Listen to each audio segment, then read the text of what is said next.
Okay, I want to say thank you to everybody who's read my executive order. It's a 4-part executive order. It doesn't initially require an act of Congress, but there are some things in it that may. Now, the first part of it is just asking Trump to activate Section 8 of the National Voter Registration Act, which I shortened to NVRA. This is the only legal mechanism that we have to wipe ineligible or out-of-date voter registration files from the databases at the state level. Okay, Section 8 of the National Voter Registration Act. All of the states already have this form, which is outlined in Section 8, created and in place in adherence to 1993's National Voter Registration Act. So this part's simple. Trump, we just need you to ask all of these SOSs and county election administrators to send out that form to all of their registered voters, every single one of them, okay? There's more details about that process and the timeline there in my EO, also in Section 8 of the National Voter. It's in the law, federal law. Don't try to find it in the Texas Election Code. This is federally mandated. Section 2, I believe, calls it. Sometimes I switch up Section 2 and 3 of my own executive order, but I believe Section 2. This is where this may require an act of Congress, where I'm asking for the creation of a national active voter database, not a national voter registration database. I'm phrasing it this way. It's very important. A national active voter database.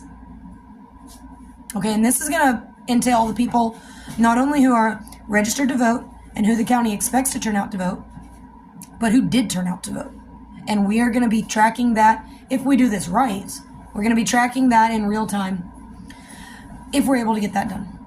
The creation of a national active voter database. Section 3 is where I call for a universal a uniform application process for new registrants, and a ban on NGOs from registering people, a ban on NGOs and all their affiliate organizations, basically a reversal of parts of Executive Order 14019, something like that, 14109. It's in my EO. Go read it. It was one of Biden's executive orders, and it expanded the authority of certain NGOs and their affiliate organizations to register people. I'm telling you, registration's a mess, and for some of you, I'm preaching to the choir, but others, you're going to see in time why this may be necessary. So I put it in an executive order. Fourth part of my executive order. This calls for the mandated regulation of provisional ballots. I'm talking about just like what the law says for provisional ballots. If you're not on the voter roll or if you don't have identification. It doesn't say that exactly. It says if you're not on the voter roll or if the voter's identity is called into question by an election official. Well, let's see. Don't election staff have the same jurisdiction as a district judge? Don't election clerks have the same jurisdiction as a district judge? That's what we've been told in Texas. So that sounds pretty official to me. So if an election clerk can't confirm your identity, you've got to vote provisional, baby. And you know what? It's not a punishment. It's actually an opportunity to still cast your ballot, even though you've not done your due diligence to get registered, or you just lost your your driver's license or your ID and haven't gone to get another one. All right. So provisional ballots shouldn't be treated as a punishment. It should be treated as an opportunity. You show up without an ID, you show up and you're not sure if you're registered, be thankful that you get a provisional ballot instead of being thrown out on your butt like what would have happened prior to 2003's Help America Vote Act. So those are the four parts of my EO.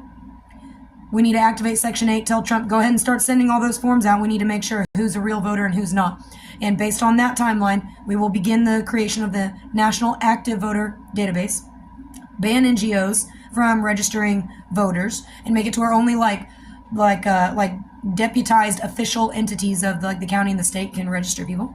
And then make sure everybody understands that we're going to flex provisional ballots, not like that because I don't have any guns, but okay, we're going to flex them. You're going to use provisional ballots and you're going to like it because it's your only chance at voting when you don't have an ID or you're not properly registered, but maybe you should have been. All right. Or maybe it was a mistake on the county's part. That's a big possibility. Don't count that out, that the county made a mistake and didn't put your registration in. So That's what provisional ballots are for, to catch that, so that the county can't make a mistake and then deny you the right to vote. All right? Anyways, those are the 4 parts of my executive order. I hope you like it. If you do, you can sub to my Substack. I actually have 2. I have one, TBTR Strategies, which I'm currently locked out of. And then Taking Back Texas, I'm still posting stuff there. Thank you, and have a great day.